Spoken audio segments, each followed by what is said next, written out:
Hey everyone, welcome to a new installment of Barbershop Talk presented by PlugTalkSports here at Grumman Barbershop and Spa. I'm your host Daniel Torres, and our guest today is Kat Sosa. She is the founder and owner of Sosa Sports Management.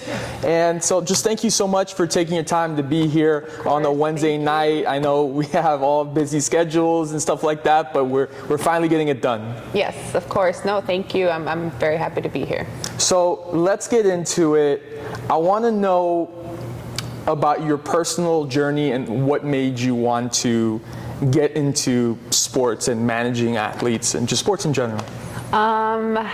That's okay. So it goes back to me starting as a corporate life. Like I did the 9 to 5. I built my career in the legal industry from personal injury, criminal. I did a whole bunch of legal stuff. I got my AS in legal studies. I got my bachelor's in legal studies. So I was very dedicated to my legal route. During that time, I did have my children, and around my son was about 6, we put him into football. Okay. And so we kind of started that path, and I was still doing my 9 to 5, still building my career, and I had the idea of I wanted to become an attorney. So I was like, I'm doing the paralegal work, might as well just do an extra few years. I had already built the background, and I didn't get into law school. So I was like, oh, well, maybe I need to find law school somewhere else. Let me look, because I lived in Orlando at the time. Okay.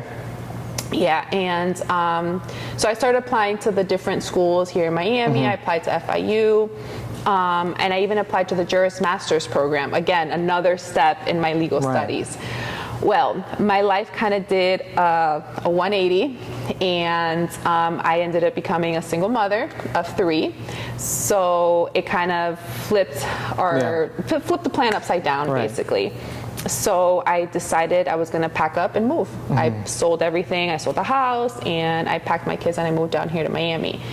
I didn't get into the Juris Master's program at FIU, and I was like, you know what? I'm just going to do business. We're going to do business. I've built businesses before. I built a lawn business with my ex-husband.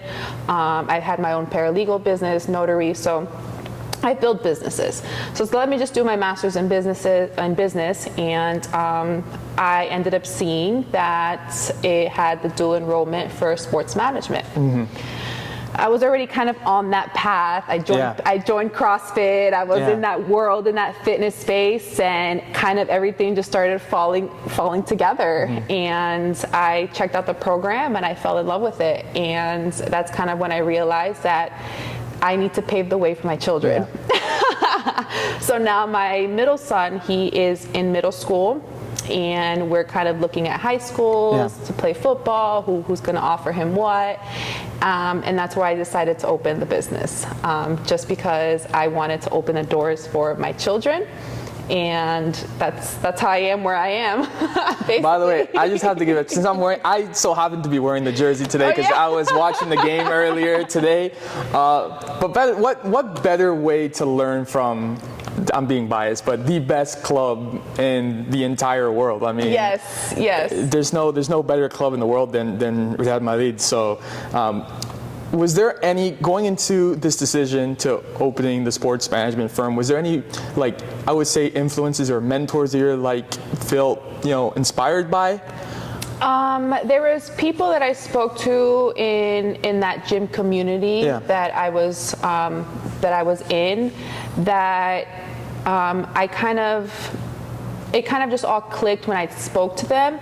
But just being around the athletes and just seeing them, I saw a few athletes go from, getting to that semifinals level to now, working with Mayhem, and she's at Mayhem. So it's but for me, I wanted to support her. I wanted to, I like to be your biggest hype man, basically. So whatever I could do to make sure that those athletes, have what they need to get to the next level is kind of why I fell into it. And because I was in that CrossFit space, and I was already growing in that space, and just, networking and, meeting the community and doing the events, that's why I jumped into the CrossFit world. So, I mean, mentors, I think I think it's just my drive, just to build something and to step into a world that, you know, that's exciting, that I'm in, that's changed my life, because CrossFit did change my life. I went from, you know, I was in a really bad postpartum depression, and, you know, I was very overweight. I ended up walking into my local CrossFit gym in Orlando, and I never looked back. I lost 65 pounds. Wow. I went in that time, I went back to school to get my master's. Like, it was life-changing, just having that community when my life had flipped upside down. So because of that, I poured myself into the CrossFit community, just because I love being around them. And, you know, people need that support. People need that to say, hey, you know, someone has my back, regardless if it's, hey, I messed up, I need you to help me, or hey, I need help to get to this competition. You know, that gives me, that fulfills knowing that, hey, someone is okay because I was able to help them. Right. You know? So. When you first started, you made the decision, you first started the firm, what would you say were the most challenging moments or times, like right at the very beginning when you first started it? My fear. Fear was my biggest challenge, for sure. I spoke to a few people where I was just like, I have imposter syndrome. I don't know if I belong, and I still kind of feel like that, but now I'm definitely more confident to know that, hey, I know what I'm doing, I'm in that space, and of course I'm still growing, this is new, I'm still building this business, so I learn things every day, every client, every opportunity, every person that I speak to, you know, they give me some type of insight where I can take it and be like, damn, you know, thank you. So it's just a process. Definitely. Have you, so for so long, the sports industry has been such a male-dominated field, and now it's changing. But have you encountered any hurdles with that so far, in that aspect? I have, just because I don't think people take me as serious. Maybe I haven't been in the industry as long, where you have these people that, you know, they're attorneys and they're, you know, they've been the Rosenbergs, and it's like they've been in the game for so long. So, and I'm coming into an industry where it's like you said, male dominated. So my biggest thing is just being able to make my mark and being like, hey, you know what? I'm here to stay, whether you think that you're bigger than me. And yes, I'm going to experience challenges, but I'm going to overcome them, and I'm going to be here. Yeah, and I think there's great examples. I think just in the sports industry alone, you look at Jeannie Buss, for example, who runs the Los Angeles Lakers. I mean, it was her father's before, but he passed away, and you know, a lot of times the kids sometimes don't want to do it, and they're like, oh, we'll just pass it on to someone else. It's not my interest. That was my father's interest. But she took it on herself, and she's literally running the Los Angeles Lakers. And someone like that, I think, is a great, you know, female inspiration to look up to, in just the female, you know, aspect of the sports industry. So, and it is changing. It is definitely changing, and I'm glad, because women's sports is becoming something that it needs to be. I mean, these women work just as hard as the men do, and why not get paid the same way the men do? So it's definitely a great industry, but it needs to be bigger for the women, for sure. So I want to know, take me through what is in the firm. Take me through so that the viewers understand and they know the day-to-day operation. The day-to-day operations are mixed in with me running a business and me running my household. So it's definitely a chaotic day. From, you know, I wake up at 4 o'clock in the morning to try and get some work in, and yes, because I have to get the kids up at 7 to go to school. So it's like I have to manage. You know, it's waking up in the morning early is a big thing, and going to sleep late at night right now, because those are the times that I need to put in the work. Just because there is so much grunt work right now. I have to do a lot of building. I have to do a lot of connections. I have to do a lot of reaching out and, you know, hey, this is who I am. This is my business. You know, get to know on me. So that's still the process that I'm in. So during that time, I have to be building that. So, and then during the day when the kids are at school, I'm able to more focus on the clients and, just making sure that I'm planning the events correctly and, reaching out to the sponsors and my athletes and stuff like that, making sure I'm connecting with them. So it's a lot, definitely. But those early mornings and late nights are key right now. I would be on like 5 cups of coffee. Listen, Ghost energy drinks, they have not sponsored me yet, but I always have one in my hand. Listen, I mixed it was by accident. I had coffee, and then 2 hours later I had a Celsius. That was not a good mix for me. Oh my God. That was not a good. I was sweating. I didn't even know what was happening. I'm like, am I dying right now? What's going on? It was not a good mix. Listen, that's me every day. I'll drink coffee and caffeine. So it's a bad habit. God bless you. But it keeps me going. It keeps me going though. So the first time that you meet an athlete or you're working with an athlete, what's the first thing that you focus on? Their big picture. I want to know what their goal is and how hungry they are to reach it. Because a lot of people have these goals, but they don't want to do the work for it. Yeah. So my big thing is, what are you willing to give up to reach those goals? Because it takes sacrifices. I have to sacrifice every day. Yeah. Whether it's time with my kids or laundry or cleaning the house or putting the business to the side for a second so I can, I have to make sacrifices. And I think that's the biggest thing, really. How would you help an athlete differentiate themselves in an already crowded digital world on social media? How would you help them or their brand look different or just be different in total compared to every other athlete out there that's on social media? Well, their biggest thing is you have to focus on their strengths. Yeah. And authenticity.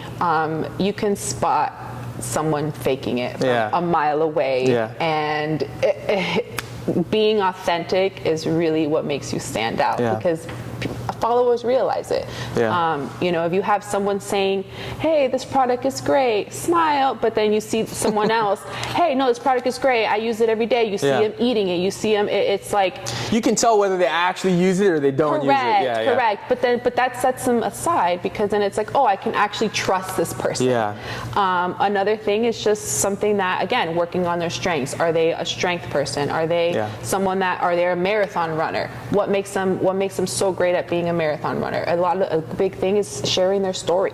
Yeah. That's the biggest thing, is making sure that, hey, people need to know who you are. What makes you you? What got you to where you are at this point? That's where people connect. So that's the biggest thing for sure. What do you think is the most common mistake that you see today athletes making?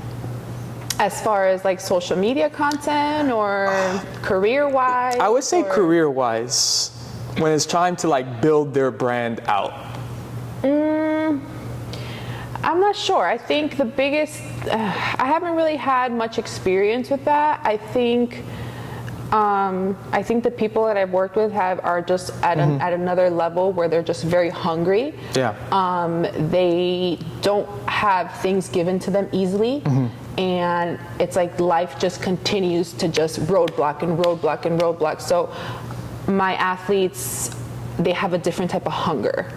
So I haven't really experienced that. I feel like my athletes just, their drive is just something that is keeping them going because they have to, it's like they have to make it, they have to do it because they have no other option. I would say, not from personal experience, but from seeing it from far, I would say that I see a lot of, it's more of college athletes with everything going on with NIL. It's not really about the sport anymore or being good at the sport. If we're talking college football and that's a whole it's now about open can. Oh, these people are giving me so much money, I'm just gonna go there. No, it's just it's flashy. It's what can I get, how much can I get, what are you gonna give me, and I'll see if I perform for you. That's what it's turning into. Do you think that the social media aspect of it has changed the entire game of it? Of course. It's all for social media. That's what it is nowadays. Yeah. It's not, oh, can you act? Yes, it has, obviously, can you actually play? But what can you bring in? You have all these players that now have millions of followers, and the colleges want that. The colleges need to bring in that revenue. They need to bring in that attention to, to their program, which I get it. The programs need to make money. Yeah. But you're taking away from, the kids that, hey, they don't have that amount of money to spend on their social media brand or invest that time because they're doing the work in the background. Yeah. So I don't know. What bothers me the most, and as a commentator, having seen it through athletes I've covered or worked with in college, they get, which is, there's nothing wrong with building a brand through social media. There's nothing wrong with it. No, of course not. But it needs to be put, you need to focus on having equal time with it, because I've seen so many college athletes that I've worked with that they get just caught up in building the brand, and then when they're in their respective sport, they're not getting good results because they're not focusing on the sport. They're not focusing on training. They're not focusing on the results in the game, whether it's the court, the field, and they're just focusing only on the building the brand and getting invited to the events and all that stuff. And that frustrates me the most, because it's like, well, ask yourself, if you're not getting the results that you want and the team's not winning, ask yourself why. You can just go on Instagram and you can see it. Yeah, and I mean, but even for college athletes, I think I don't even, honestly, in my opinion, I don't think they should have NIL deals. Yeah. I don't, and I feel really strongly about that. Yes, I feel after, of course, you need that, but in college, no, I don't think you should be able to get NIL deals. And and I'm talking as a parent who, who's putting my children through these steps right now. Great, yes.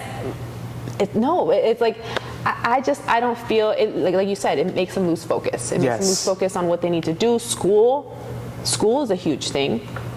Oh yeah. 100%. And now they're focused on, hey, how do I look? Yeah. How can I look out there to to social media or to to the fans or to whoever, the brands of course, but it's just I don't think that they should have any. I agree with you 100%. The only thing that bothered me from the past was, for example, a jersey was sold, right, of a college athlete. The NCAA was profiting off of it, and then the athlete wouldn't see any of that money, even though it's their name and their image. That's the only issue I had with it. I agree.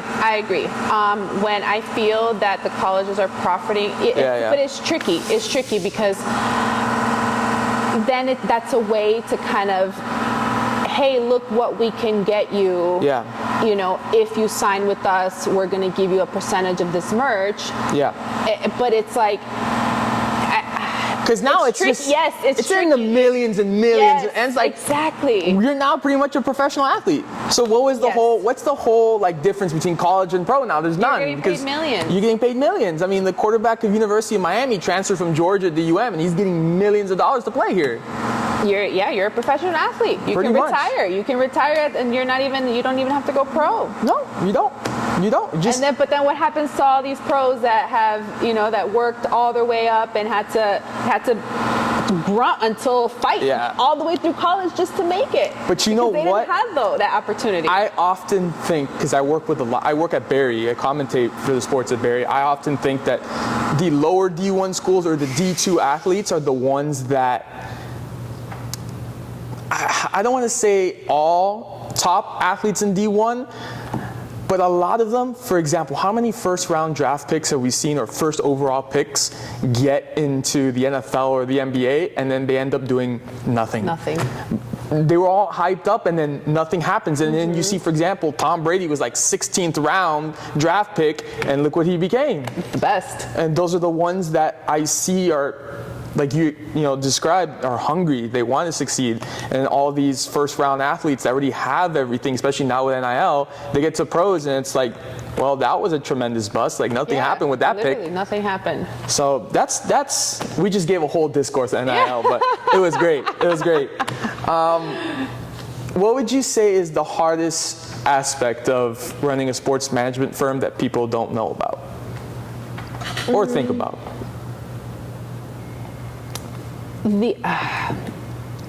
That's just the time that you have to invest in it. It's not something that comes easy. You have to do up at the events. You have to show face. You have to introduce yourself to people. You have to do the work. Yeah. There's no other way around it. There's not where you can be, hey, I'm gonna hire these people. You can't. You're the face of your company. You're the agent. So I think that's the hardest thing. So I won't name any names. I'll just reference a specific. It actually happened like 2 days ago. A specific situation.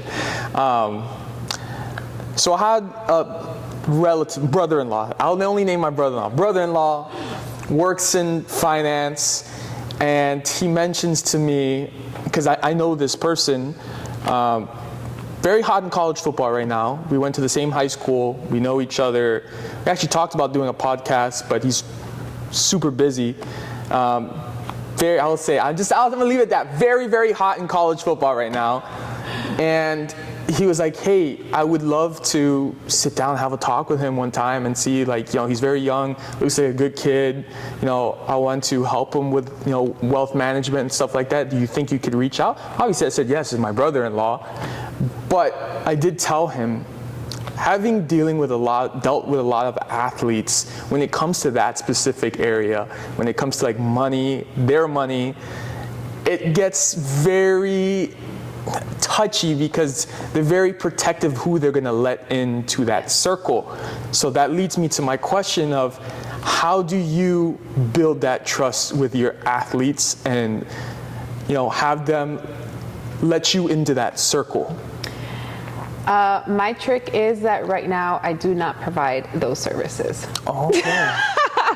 Okay. So I focus mainly on helping them build a brand, or starting a business, or helping them with their partnerships, contract negotiations, things like that.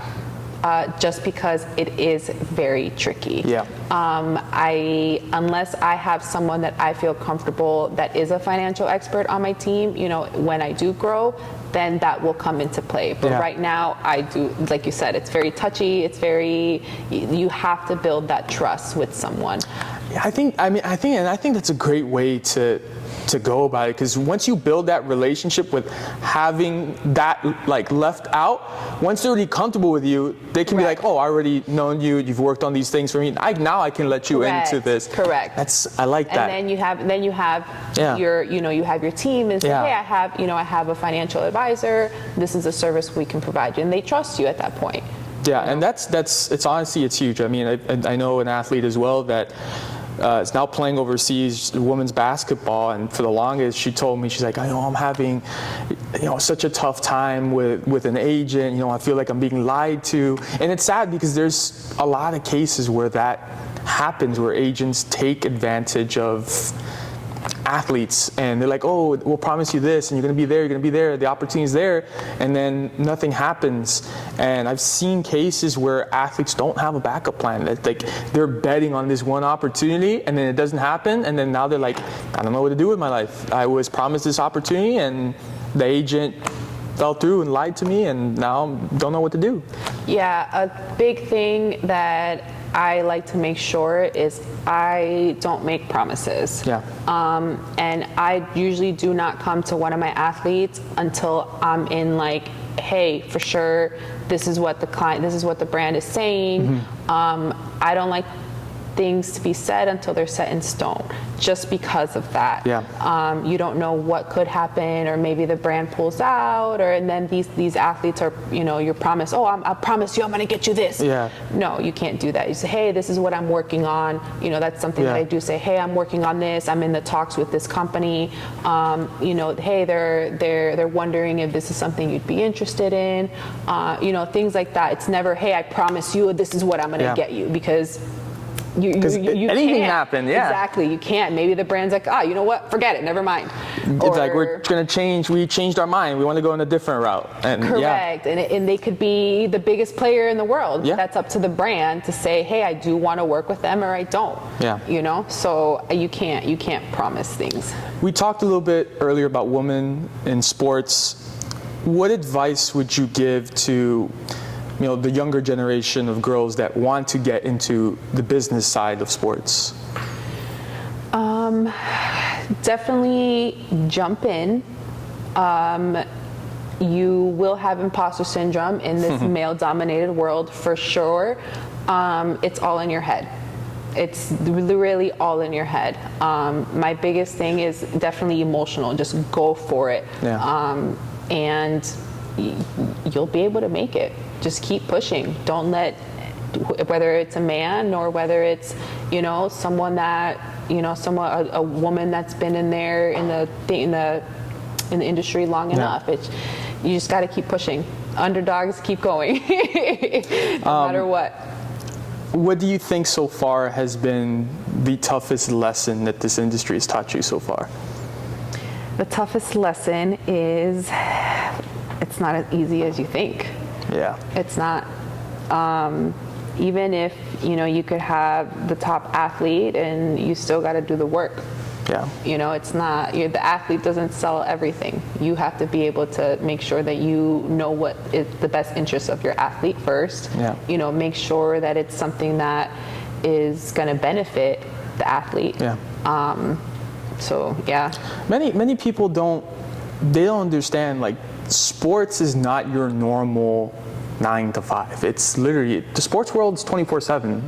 It's literally 24/7, and even for myself as a commentator, people just think, you just show up with a suit and you just get in front of the camera and it's just magically everything just turns on. Research, you gotta, whether it's rewatching, film or rewatching games, it's rewatching the player over and over again, or rewatching matches and saying, hey, this is where you messed up, or hey, we got to get you a new trainer. By the way, I use it as a good excuse at home. I tell my parents, like, why is sports always on TV? And I use it as a good excuse. I'm researching. I'm like, no, this is my preparation. I need to learn. I'm working. I'm studying. Like, well, go study in your room. If you can go back and give your younger self advice, what would it be? Do it sooner. Do it sooner. I like that. It's like Nike, just do it. I like it. Do it sooner. I definitely thought that I was meant for the 9 to 5. I had kids early, and I thought that was the life that was supposed to be for me, and it's not. It's not. So what is next for Sosa Sports Management? Anything cool you're working on, or anything you can talk about? Because I know a lot of those things are private, you can't talk about it, but 2026, we have a lot of huge things in stores. Whether we have a huge event being planned for the end of the year. Okay. It is something that is still in the planning process, but we have an investor, and we think that it's something that's gonna happen. So be on the lookout for that. 2026, for sure. the end of 2026.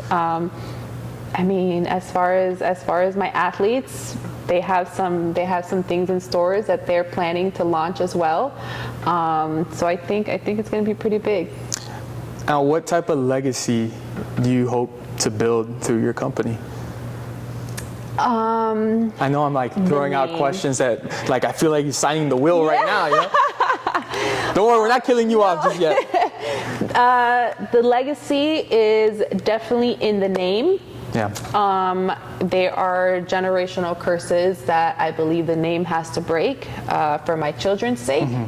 And this company was built around them with them in mind. And my thing is just to be able to leave it to them and have something that either they could run or they can build, or hey, this mom was able to open doors because she built this, so whatever path it is, whether it's, hey, I'm running mom's company now, or I'm running my company and this is my name, so my thing is definitely breaking these generational curses with this last name. That's so cool. I love that. Final 2 questions. First, tell the viewers where they can follow you. You can follow me at Sosa Sports and under King Cat, which is my agent page. It's 2 G's and 3 T's. But follow me under Sosa Sports and you can be updated. My website is up there. The events page is going to be coming up. We have the huge event event page, that's going to be launching soon, the December event. So stay tuned. And final question, how can aspiring athletes or creators reach out to work with you? Again, you can go under Sosa Sports. My website is Sosa Sports MGT, and you can book calls right under that webpage. Submit a form under there as well, and yeah, you can reach out to me like that. Perfect. Thank you so much, Kat, for your time. Thank you so much. I appreciate it. I hope everyone enjoyed Kat Sosa, the founder of Sosa Sports Management. We hope you guys enjoyed the episode, and we'll be back soon with a brand new Barbershop Talk episode presented by Plug Talk Sports and Grumman Barbershop.